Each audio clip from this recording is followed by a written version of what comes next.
Hello and welcome to Two Guys Discussing Software. This is our 13th episode and this is going to discuss today the future of the mega vendors, our favourite topic. And it's two Irish guys, Tomás, just to keep reminding you of that. Thank you. That's right, Brendan. Thank you very much. Yes, two Irish guys. How could I forget? Even the accents, how could anyone else forget as well? If you haven't heard us before, we do this podcast every month. We like to talk about everything in the software world. Particularly, we like to talk about the mega vendors. My name is Tomás O'Leary. I'm the CEO and founder of Origina, and I'm delighted, as the voice you just heard there is Brendan Walsh, my very, very good friend and colleague here at Origina. He's our Chief Commercial Officer by title, but he's a pal, ultimately. How are you, Brendan? Yeah, I'm good, and thanks for the very kind introduction. Yeah, I'm Anytime. good. I'm looking out at a beautiful day here in Dublin. Still stuck in my house, not travelling to the office yet, but it's a stunning day, so I'm looking forward to getting out later on. Yeah, we don't get to see enough of each other. It's this socially distant world we live in. I think there's some movement happening, and our guest later is really going to help us. We've been delighted to be joined by David Houle in about 10 or 15 minutes' time. David is a author, speaker, but ultimately he's a futurist. And David wrote a fantastic book called Entering the Shift Age, and actually had an opening question.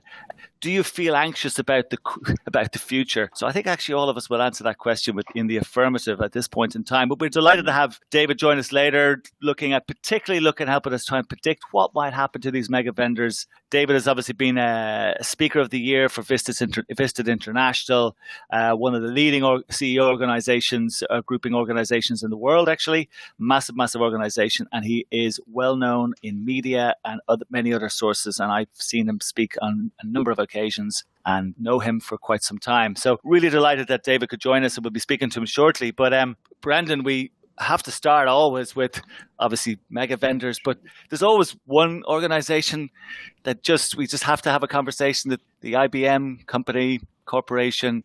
We just need to start at them. They're great for news, aren't they? Oh yeah, they're like the present that keeps on giving when it comes to IBM. There's always a good news story, depending on your take on it. But yeah, so they've been in the news again. I mean, I think we talked last quarter about their quarterly results. We saw that the results were down at that time about 3.4% over 2019. Which in itself down 4.7% over 2018. So just to put that in context of numbers people can get their head around, that represents about 1.44 billion in reduced revenue just for the quarters, not for the year, over that period. So that's a big drop in revenue. But much like when Ginny Rometty was around, she used to reward herself, or the remuneration committee used to give her lots of bonuses for taking well deserved, I'm sure. Oh yeah, I mean, I think in 2020 or 2019, I think surprisingly she got a $20 million package, but she did grow the revenue by 0.1%. So fair play to her for that. Missed all their targets, missed all of IBM's own targets. But I think you might recall from our previous podcast that she was noted for her responsible approach to artificial intelligence. So that's worth 20 million. To me, all by itself, I'm sure. So, but I'd love that remuneration committee. We might set one up ourselves at Origina, because it sounds like a fantastic thing to have, a wonderful thing to have. But on the back of those results, anyway, IBM announced that it was boosting its dividend, and it boosted it by 1 cent to $1.63 a share. And so an increase of a penny, which was called a boost, by the way. And remarkably, it's the 25th year in a row that they've boosted their quarterly dividend. And they haven't failed to pay a dividend since 1916, the year of the rising here in Ireland. So they're pretty consistent in paying themselves a dividend. And it equates to, actually, it also this quarter, finally, it equated to 1.4 billion in returns to shareholders, which was the same amount of free cash flow that they generated in the quarter. So free cash flow was generated 1.4 billion, but they paid that all out. Well, I guess, as a shareholder of IBM, then, if you're getting stung on the share price because it's really gone nowhere near where the market's been going over the last couple of years, but at least you're getting a dividend. So that's a good sign. Good sign. Yeah. I saw they had their Think. Well, they were supposed to have it in San Francisco in the Marconi Center, but they had it online. They had was it 90,000 people turn up? Quite a turnout for their online. That's pretty impressive, to be fair. Yeah. Credit where credit's due. But I thought some news, I read some of the headlines from it. They stayed away from all the software products. They're really pushing the AI piece. They're pushing Red Hat, of course, open source software, 5G even. What's the role in 5G? I'm not sure yet. And cloud. But their traditional products, as we saw last year in 2019, they sold off 3 lots of software to 3 different companies. And really the future for their traditional perpetually licensed software is probably pretty bleak, I would imagine, given the fact that it's not even raised. So their traditional WebSphere products or DB2 or any of those products are really not getting a look in. And speaking of money, you spoke the 20 million that Ginny Rometty, but she's not really even close to some of the richest people in the world. I saw since the outbreak, there's people who've tracked some of these numbers, and I know you love your numbers. So I decided I'd get my hands on some of my own for a change. Oh, I know you would. So we're looking at likes of Jeff Bezos up 30 billion roughly dollars in the period. Steve Ballmer up 5 billion. This is like increases, not total net worth. Larry Ellison, a miserly $670 million only. That's very sad. Poor Larry. Yeah, and poor old Bill Gates has been on the news a lot, getting a lot of stick for his pushing the virus out, or not the virus, apologies, a cure for the virus, and he's getting a lot of stick out there. Oh yeah, he has a patent on the virus, apparently. Yeah. I don't know what he has, but he's obviously a lot of conspiracy theories about poor old Bill. He's lost $9 billion. Larry Page and Sergey Brin have also down money. So it's a bit of a mixed bag for the software world over the last while. And I see also there's been a lot of talk about influence. We see this in Europe a lot. There's been a number of rows between. There was actually an online row between Mark Zuckerberg and one of the new tech chiefs in the European Union, a guy called Thierry Breton. They had an online conversation, and they had a bit of a ding dong over Facebook's kind of rights to manage their data better. I'm not sure if you saw as well, Brendan, it was actually a new law in France only in the last week, 10 days. They pushed a bill through, and they're forcing the large web companies and online companies to take down hate speech for the first time. Now, it's a new law. Now, it's only in France at the moment, but there's a good chance, like these laws have tended to go across Europe. And in time, as you're even seeing with the likes of GDPR and even the right to be forgotten element of that, there's certain elements of that starting to creep into some of the more liberal states in the US, like California and others. And you may see, if there is a change in politics in the United States, that's happening more and more. So, and they're the two, I guess to be honest with you, it's European Union and the US that really make all the rules here. I saw that. But yeah, look at those numbers. Yeah, so it's a pretty punitive challenge. Like it says, I think they have to take down hate speech and speech around terrorism within an hour of it going up. So that's a tough ask, I would have thought. Yeah, I think it's with 24 hours in total, I think it is. And but the penalty is 4% of global revenue. Yeah. That's a lot of money for some of these guys in per penalty, 4%. So yeah, we'll see where that goes. So yeah, numbers. Any other numbers, Bren? Well, I suppose on a good news note, and it's hard to find bad news about Microsoft. I know we try and find about lots of the other guys like our Larry, etc. We'll talk about him shortly. And I think this is something that's going to come up. We're going to talk to David about it, about what's going to happen with the mega vendors and the prediction. But they seem to be hanging in there, some of them. The NASDAQ had gone down immediately after the outbreak, and it's gone back up again, not to pre-COVID-19 levels, but it's certainly it's certainly increased, and it's obviously dominated by tech companies. And one of those tech companies is Microsoft, which had growth of 15% over the period, and that's pretty substantial. So I think it's a $5 billion increase in quarterly revenue over the same period last year. Is that just since the beginning of the year? Well, that's their Q3 results, yeah. So, yeah, wow. But quarter on quarter, yeah. So like increased by 15%. It was 30 billion odd in the quarter last year, and it's up to 35 billion. And obviously, a lot of that has been attributed to the cloud. I think, as we know, and it may come up in conversation later on around that their team communication app is now over 75 million daily active users And, impressively, that's up 44 million since the start of March. So that kind of gives an indication of what's happening. People working from home. We'll talk a little bit that, I'm sure, with David about what the future holds for people. And nearly 40 million subscribers to Office 365, which is up 16%. So yeah, things are looking good. And like Alphabet and Facebook posted positive results as well. Microsoft shares are up 12% of the year, whereas the S&P 500 is down 9%. So the tech stocks look like they're holding their own. Maybe not IBM, but all the other tech stocks seem to be beating the trend and beating the market. Yeah. But the market is not really, Wall Street's not following Main Street yet. So we wait and see what happens there. I mean, I look forward to chatting to David about that. And you mentioned Microsoft and you mentioned Satya Nadella. We really struggle to find anything bad to say about the guy. And to be fair, with all those results, and that's a seriously impressive increase, 15% for a company of their size. That is huge.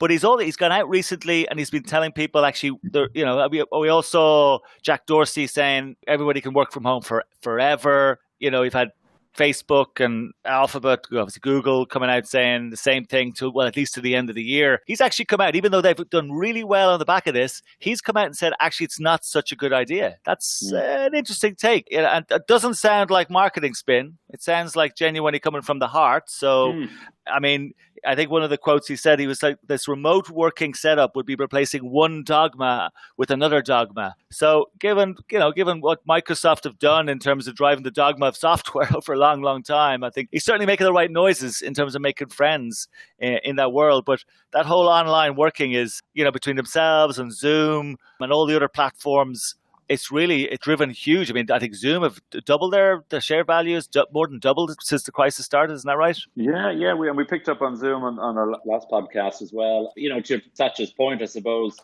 everything can go online. There could be, and we read some articles about this, you could have, teleschooling and telemedicine and, you'd be stuck in your home with entertainment and you'd never get out. But that can't be healthy for society. So I'm not sure where that's all going to end up. But Zoom are certainly doing very well. I mean, the last podcast, we saw that Larry Ellison, we love Larry, had surprisingly said that he determined Zoom to be an essential service for their business. Now, it's unlike Larry to be talking up other software companies, and we thought maybe he was doing that because he doesn't like Microsoft, so he's trying to talk up one of their competitors, which is Zoom. And so we thought, well, that must be it. But actually, no, that's not it. I think we dug a little bit deeper and we found out, well, actually, that Zoom had picked Oracle over AWS and Azure for its expansion plans for its platform. Okay. So they're benefiting to the tune of, we don't know how much per month, for the 217,000 terabytes of data that's now flowing through Zoom each month. So we dug a little bit deeper, and there's lots of people writing about this, but it seems that if you were to get the retail price of Amazon, that 217,000 terabytes would actually cost you $11 million per month at retail prices. Now, I don't think you can go to your local store and buy it, but you know what I mean? You go online. Whereas Oracle was 10 times cheaper at just over $1 million, $1.1 million, before an advertised 30% discount that you can get, I think, by buying online. Like, if you buy your pizza online, you get a discount. So what you're telling us then, that Larry's pitch was just your typical never lose an opportunity to make the pitch. What a sales guy. He's never lost it. I love it. Yeah. But listen, you were touching on it there, the share price increases, and the software industry has absolutely transformed since the last recession. And you wonder, do they think they're recession-proof? Looking at the software industry today as a spend across all asset classes, they're over 50% of technology spend in businesses today. I mean, you go back 20, 30 years ago, that would have been probably at best high single digit, maybe low double digit. I mean, it's massively everything is software today. I mean, software is absolutely everywhere. You fall over software. I mean, you walk into your house, there's software in it. And I mean, everything that was hardware is now software. So we're seeing a huge, huge move. It's as if, though, they feel as if they're future-proofed here.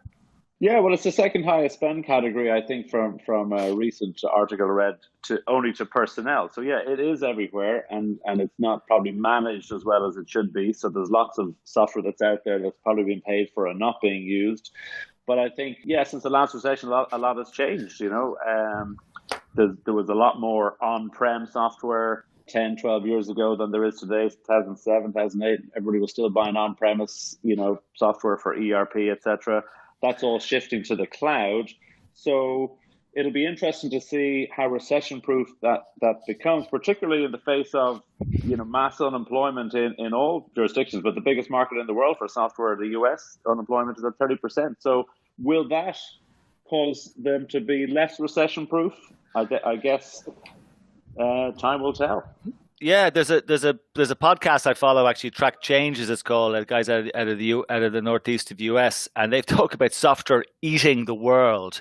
I think that's a very apt expression. There's actually a buddy of mine, John Reimer at Forrester Research. Actually, I don't know if you know John. He's been talking about actually what's going to happen coming out of this. His prediction is that you're going to see all types of companies now moving very quickly away from innovation and growth. It'll all be about initially certainly cost and optimization of costs is really where it's going to be at. And I think the companies that are able to adapt to that as quickly as possible, will be the ones that really will survive, on the assumption that they have a market.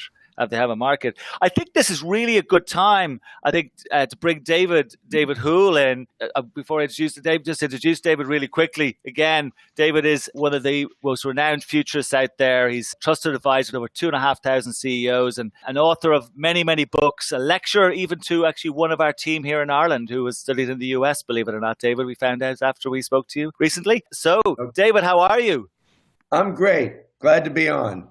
I've been enjoying listening to you. I've been learning a lot.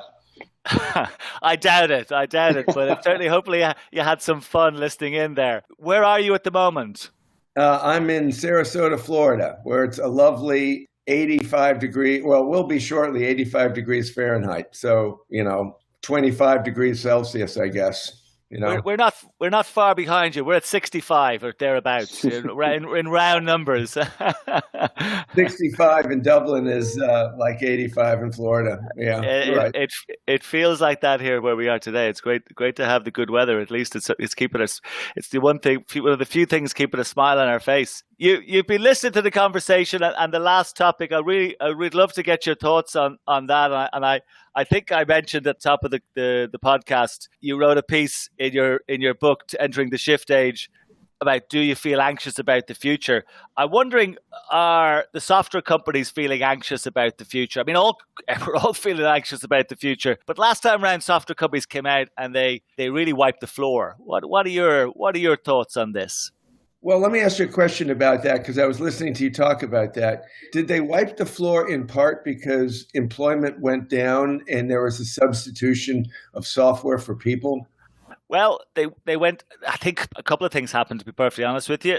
I think there's been a massive shift in technology from, I think we mentioned there earlier, myself and Brendan, from hardware devices to software. So some of that spend, there's been a natural growth in obviously all IT. And what happens is, that's what in my skeptical mind says, companies that were selling what they would refer to as tin with some software on the side, and the software would have been a small percentage, let's call it a mid-single digits percentage of the total tin cost. They've actually started to put more software in, to be fair, but actually the percentage of that value has changed. So in other words, that same tin at 100% was the product, 95% was hardware, 5% was software. Now they're selling the same sort of similar products or the next generation, and it's almost 50-50 or 60-40, depending on the split. And that's had an impact for sure, because we've recategorized some spend.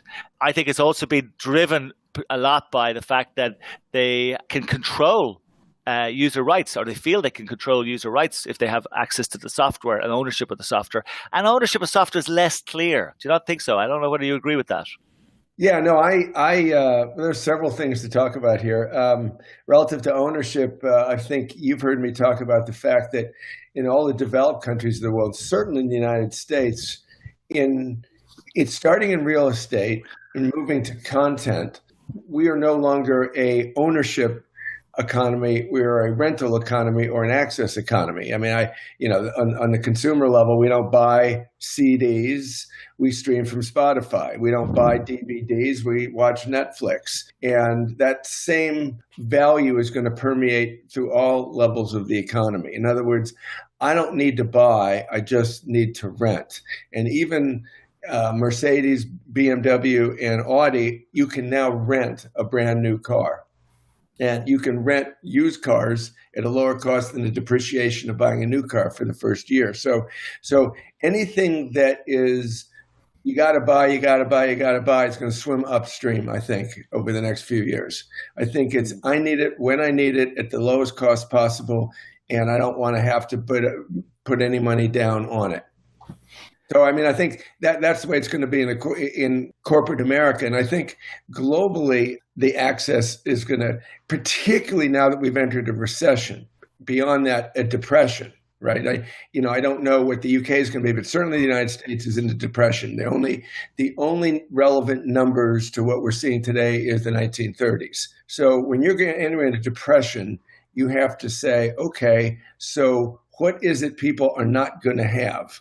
They're not going to have money in the bank. They're not going to have security. They're going to have a high sense of anxiety about what everything is going to end up being. So any prominent CEO is going to hoard cash and look at costs until they have a better idea of what's going forward. And who will be hit hardest by that? Well, I think I can't think of a business sector that's not going to be hit hard. But in terms, and I don't know.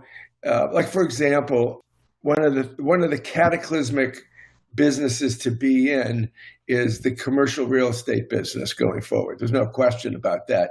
Physical retail is going to continue to collapse. And I don't know what the numbers are. You guys may have a feel for it. But if you I've been using, say, 80 million people in the United States, so double that to take into Europe. So there's 150, 160 million people who never had to work from home before. And there are employers that employ those people that have had the people come into the office. So now that, I work from home, I think you work from home to some degree because you travel a lot. And the point is that whenever a new behavior has taken root, it always takes some of it. So if you have 150 million people, maybe 10 million of whom have worked from home, and so you got 140 million people, out of that 140 million people, probably 10, 20, 30, 40 million go, oh, this is great, right? And the owners are going to go, why do I need to rent the downtown Dublin, the downtown Tampa, the downtown New York office space when they can work from home? I mean, I think what Jack Dorsey said was really profound. And I do think where there's unemployment, what we've learned from and there's far more unemployment today than any time since the 30s, right? I mean, the United States is at 30% unemployment. It never got past 12% unemployment in the Great Recession. So it's 2.5 times that. So when that happens, I think mobility increases because people, either need to move to where the jobs are, or in the absence of jobs, they need to work from where they are. So one other thing I want to make before I forget about it is you used the word innovation, and I've written this book and I talked about how the 2020s is going to be the most disruptive decade in human history. So I really want tech people to stop using the word innovate or innovation. It's a 1990s word. We're in a disruptive time. We're in a transformational time. So innovation is nothing more than iterative change. I always like to say to audiences, I simplify it. I go, if Steve Jobs was an innovator, instead of the iPhone we would have gotten a BlackBerry with a bigger screen. Instead, he was a disruptor, right? I mean, that would have been innovation right now, because go back to 2005, 2006, we all had BlackBerries, right? Yeah. And it was half the thing and it was a keyboard, right? It would have been a bigger screen. Instead, he had a completely disruptive product. So the point is, in an age of disruption, innovation, if everybody says, oh, we provide innovative solutions, I go to your conference too, we provide innovative solutions too. If everybody's providing innovation solutions, there's no innovations. Like if everybody says awesome, or the Brits say brilliant all the time, nothing's brilliant because everything's brilliant, right? So innovation is a dead word. Please stop using it. Yeah, yeah, Yeah. couldn't agree more. Couldn't agree more. Yeah, no, it is. It's the space for disruption, and I always like to look back a little bit to see how can we look forward. And I look Sure. at what happened after the last recession in 2000, the financial crisis of 2008, and after that, I mean, the software industry, broad strokes, but the business software is probably worth about $400 billion or just shy of that. It's now over $800 billion. One of the tricks that some of the big software vendors started to use increasingly more post 2008 was audits. So they really increased their audit activity. I'm not sure how familiar you are with this. This is where companies are using more software than they should and are licensed to use. And originally this started out as a kind of obviously clearly you shouldn't be using any more than you're entitled to use. But it became actually a little bit sneakier than that. It became, well, the software vendors realized the companies hadn't read their terms and conditions, or the fact that they've changed them 10 times in the last 6 years, and were able to catch them out. All right. So it became a business. And actually, there are estimates that this could be worth, of the 800 billion plus, about 200 billion of that spend. So things like that was basically when people stopped buying their software, that they were forced to buy software. I just don't think, because we bounced out of it and money was so readily available, and particularly the very big corporations where most of the spend is anyway, those companies have had a lot of cash, and very cheap cash, for quite some time. That's not going to be available, is it? And that is innovation. That's not what you describe as an invention in the way you described earlier. Yeah, no, in fact, I'm writing a column now that I'm going to put up in Medium, in this new magazine I started there. And basically, the working title is, it's not when the economy bounces back, it's how it will bounce forward. So if you think of, that Warren Buffett always had the phrase that if you invest and there's a high tide, when the tide goes out, you see who's naked, right? So think of that in terms of COVID-19. What COVID-19 has shown the UK, it's shown all the developed countries of the world that we have fragile systems. We have out-of-date constructs. We have no longer valid institutions, and we have no longer valid functional high-speed democracies. And so the reinvention of capitalism and the reinvention of democracy are two of the things that are going to happen in the 2020s. So, when you talk about capturing and people not reading terms, it's survival of the strongest. You're talking about big vendors, right? So they think of themselves as big and fit. So survival of the fittest and survival of the strongest is going to be an outdated business model. And those that will survive, adapt, and flourish over the next 5 years are going to be those that are more adaptive and resilient. So what we've seen in the capitalist economies that are in a state of collapse, there's no resilience, there's no adaptability, right? So, and the other thing is, I think any software company that decides to take advantage of their clients is a short-term gain and a truly long-term loss, because there are so many people that are wondering if they're going to have a business, if they're going to have employees, if they're going to have a job, if they're going to be able to update, if that anybody that comes across as I'm taking advantage of you in this time of pandemic are going to be long-term losers. Yeah. So, I mean, it seems to me that the people in the software business want to double down on how do we make the current economy, how do we make software the salvation, the solution, the partner of figuring out the next reality, the next construct. So,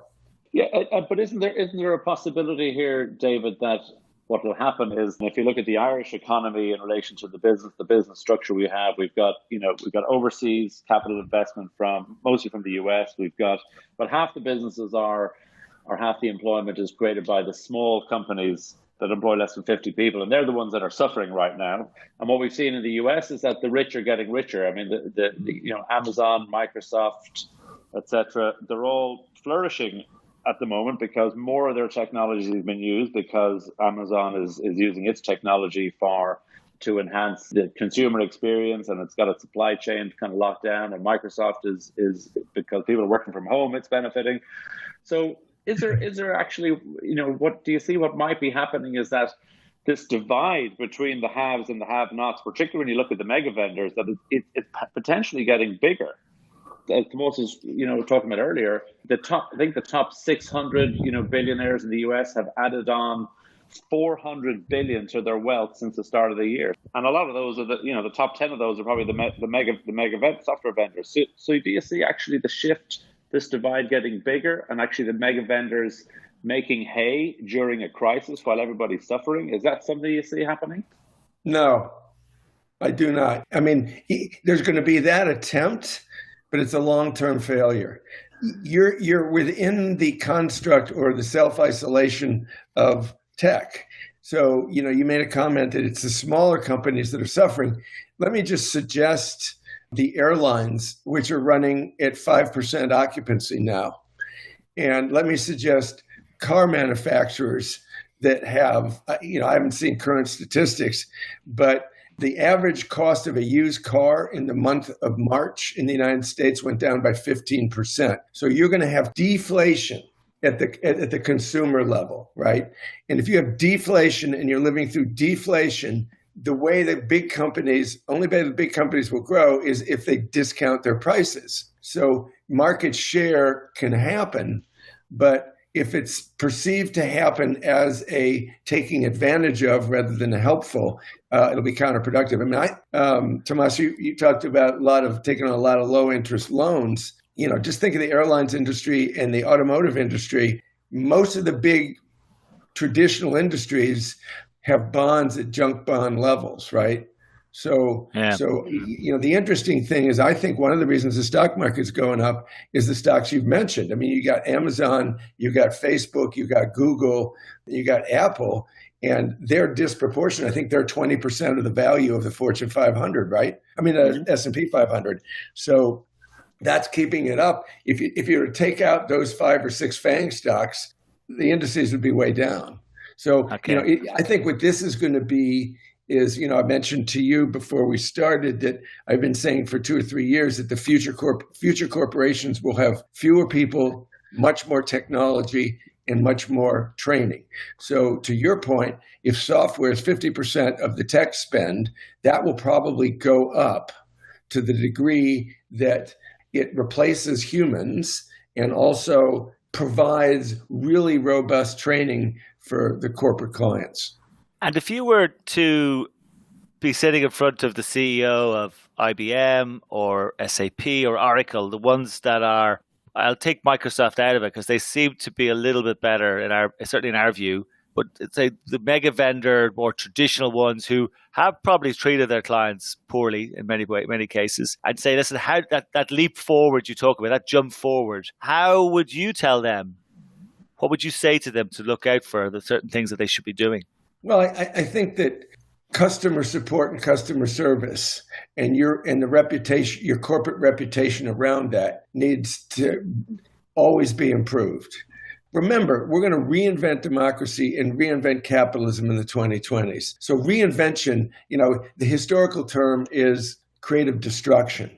So the big companies and the companies that represent the way business has done are most at risk of creative destruction. So IBM, I don't know their brand relative to hand-holding customer service, nice guys, but the big companies are the ones that are always at risk in a time of great upheaval because they've become big based on the old model, based on the legacy thinking of this was the model that works. So in a way, they're most at risk because they have the most to risk by change because they're successful based on the past model. Whereas a Facebook, the future of social media and stuff like that is going to be subscription going forward, but you can't displace Facebook. You can't displace Google.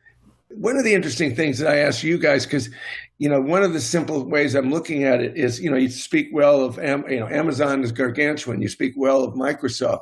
So my sense is, in an oversimplified way, that the tech center, the quote Silicon Valley part of the United States, is moving from the Bay Area up to Seattle, right? Seattle seems to be having a renaissance with those two companies. Microsoft seems to be doing everything right, and Amazon has staked total ownership of retail, right? So, in a time of pandemic. So the question is, how will IBM adapt to whatever it is that is the new business model that they can't yet see. And I think smaller companies inherently are more adaptive and resilient. Larger companies are more hierarchical and structured. So, so I would push back. I think the bigger the company, the more at risk they are, certainly in the non-tech sector. I certainly agree with you there. I think the more diversified they are as well. I think if you've got a very clear, the bigger the corporate, of course it does lots of things, but if it's really got the one or two things it does them really well. Even if you're very big, you can do that. The problem with some of the other companies, they do so many things. What really should happen now is they should be broken up. I've said this for a long time. I've said the likes of a corporation, for us, it's all a bit of a tongue-in-cheek thing, in a business sense, we compete with IBM, so we like to have a bit of a laugh. But actually, it's not really at the same time. It's quite serious.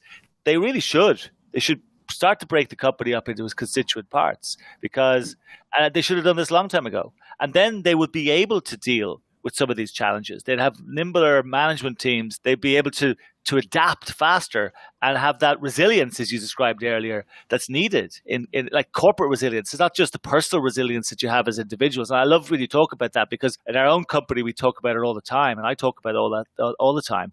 As a corporation and a company, you have to have it too, as well as so it's made up of the culture and of the individuals. But you also, the general thinking is think of somebody who works for a large corporation versus thinking of an entrepreneur, right?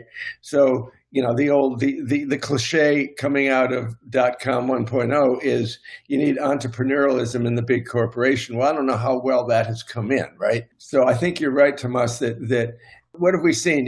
Coming into the 2000s, Jack Welch was considered the great CEO of America last quarter century less. And now he's totally denigrated because the whole concept of the conglomerate doesn't function now. Break it up and make each one more nimble. For example, I got on Instagram right at the time, right after Facebook bought it. And I think Instagram was great, but everyone's been on it for a while says, oh, Facebook has just messed it up, right? The uniqueness of it has been dampened down by corporate. So that's what corporations do. And that's counter to what's about to happen. Yeah, I think so. I think I agree. And tell me, David, what are you working on at the moment? You have a new book coming out? Yeah, I do. Thanks for asking. It's really funny that we're sitting here in May. So the book I'm coming out with is the first book of a series on the decade, the 2020s.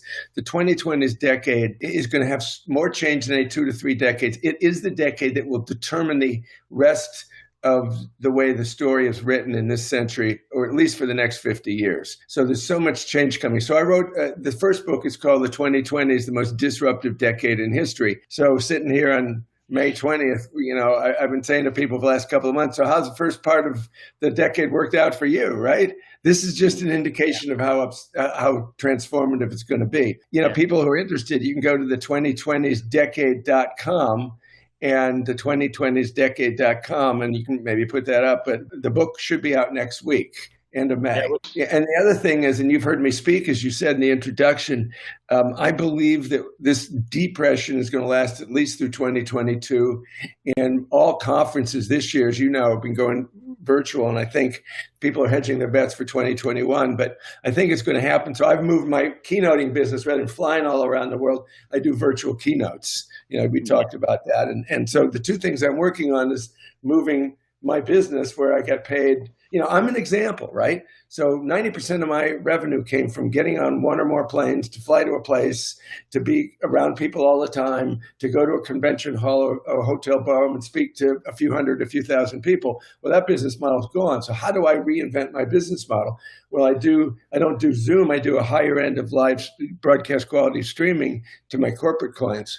So I'm working on moving that, and then also this book. And I hope to have Tomás a book every 6 months come out, so that by the first half, by 2025, I would have 8 to 10 books out about this decade, because it's the age of intelligence, which you just touched on. It's the age of climate change, and it's the reinvention of democracy and capitalism. And then towards the end of the decade is this emerging new global consciousness that we kind of see in COVID, right? We've got this declaration of interdependence going on, regardless of what the politicians are doing. So I'm working on writing books about this decade and making my speeches online.